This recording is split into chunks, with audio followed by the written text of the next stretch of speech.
Well, joined by the chair of the Defence Select Committee, Tobias Ellwood, who's in Odesa in Ukraine this morning. Hello to you, Mr. Ellwood. It's good to see you. Thanks for joining us. First of all, why are you there? Well, firstly, to better understand what is actually happening here, we're at a critical juncture in this war with Russia, and there's huge appreciation, I should say, for the British commitment to what we've done to help Ukrainians push back the third largest army in the world. But Putin is now humiliated, and there's huge concerns that he's going to go more extreme. He's going to find more imaginative ways to raise the stakes. And he's starting to regroup the other side of the Dnieper River. And it's so important that that message is said at the G20, as the Prime Minister has been underlying, that we don't give up now, that we don't sign a deal, that we don't step back, that we're able to flush Russia completely out of Ukraine. And that's certainly the strong message that we're getting here, myself and the Defence Select Committee. Do you think that President Putin should have attended the G20 summit in Bali? Yes, understandably why he didn't. The last time he turned up at an international conference, he was humiliated, I think, by the Indian Prime Minister and others who said, "What are you doing in Ukraine?" So he sent Lavrov instead, but ultimately Lavrov is just going to give us the lines that Putin is spouting to say that this is nobody else's business. It is our business, because the grain ships behind me are not moving as they should do, and security in Eastern Europe is everybody's security. If we don't flush Russia out of Ukraine now, how can Ukrainian economy move forward? How can the sovereign identity of Ukraine exist? This is the time to do it. If we sign any deal now, all Russia will do is regroup to attack again in a year or two's time. It has to happen now. I thought a deal had been done as far as the grain was concerned, breadbasket of Europe, of course, to get it out of Odesa and to parts of the world that need it most. What happened? Yeah, I mean, but this shows that Russia has continued to be setting the agenda, and we've been following it. This was Russia's deal, and they controlled the movement of ships. But actually, this, as I suggested before, should be an international humanitarian safe haven with the UN stamp of approval that removes Russia from it.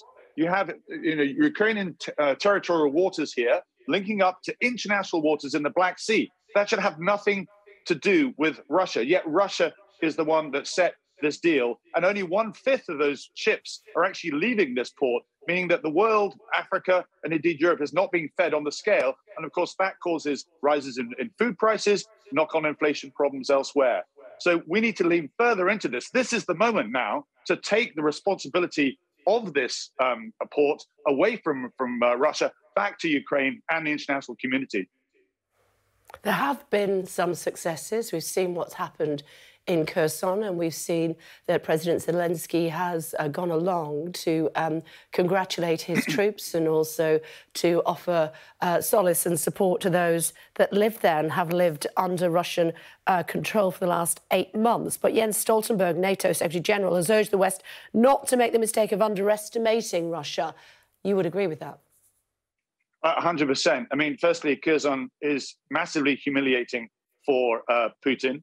They've had to withdraw across the Dnieper River, but Russia still has control of the size of Portugal in Ukraine. So this is far from over. So Jens Stoltenberg is absolutely right to encourage NATO members to continue providing that individual bilateral support, as Britain is doing, because munitions and so forth, weapon systems, they need to keep going.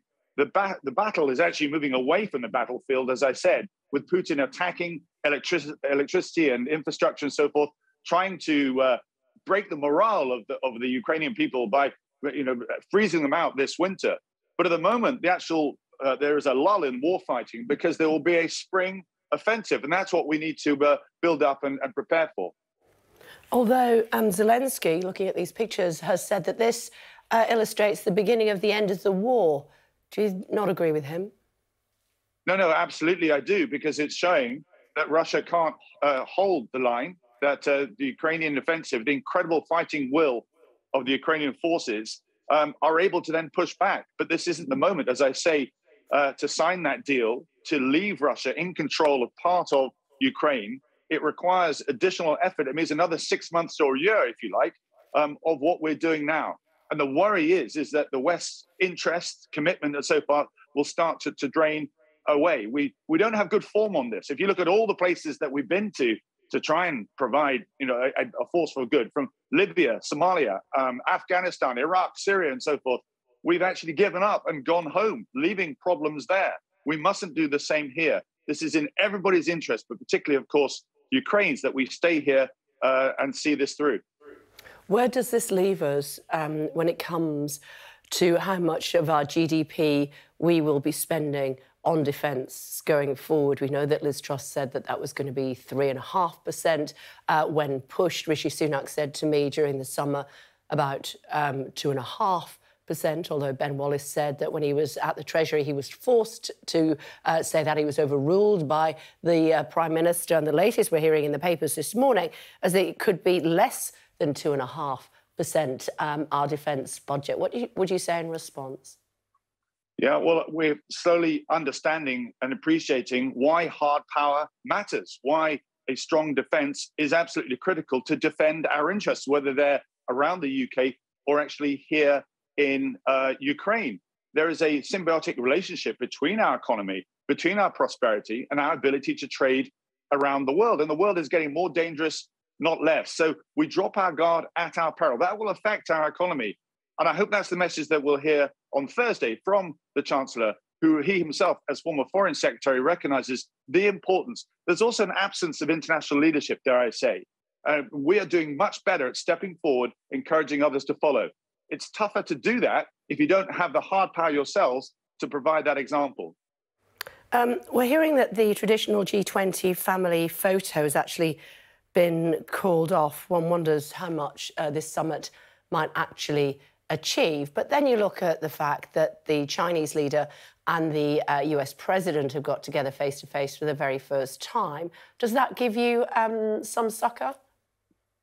I think we should always welcome conversations between the two world's largest powers, China and the United States. Absolutely. But I, for one, will not drop my guard in being concerned about where China is going in the long term and its symbiotic relationship with Russia, despite what they say publicly. In our lifetimes, China will become stronger, larger than the United States, militarily, economically, technologically. And that's important to understand as to how we manage that, how we actually defend our international values and standards, which China is keen to exploit. So, of course, we welcome these talks, but don't kid ourselves that China still wants to, is watching carefully what's going on here because it still wants to lay claim to Taiwan. Final thought before I let you go, on domestic politics, Liz Truss and her then Chancellor, not Rishi Sunak, of course, Kwasi Kwarteng, apparently their mini-budget cost the UK economy something like £34 billion in just 6 weeks. They've both gone now. They're entitled to £18,000 and £16,000 severance pay, if you will, each. Should they take it? Well, there's other examples of ministers who have been in office for a very short time offering to give that money back to the taxpayer or indeed to charity and so forth. I think it's for those two individuals to work out what they should do. I would say, though, that it has been a very difficult summer. There's no doubt about it. But I've had faith in the British democracy, the parliamentary system. We are able to flush out, a leader, a government, if we're going in the wrong direction. And we can do that quite ruthlessly in a short period of time, unlike other countries, the United States, for example, where if you do get a leader that's going to take you in the wrong direction, you have to wait 4 years. So there is a positive there. But ultimately, the details you're talking about, it's for the individuals, I think, to recognize and do the right thing. What would you do? Would you give the money back? Yes, I think there is no justification for that short period of time. I'd have the necessary conversations and make sure that you do the right thing. You've got to be able to, in politics, be able to look in the mirror and say, yes, I made the right decision. Good to talk to you, as always. Safe journey back. Look forward to seeing you in the studio soon. Thank you.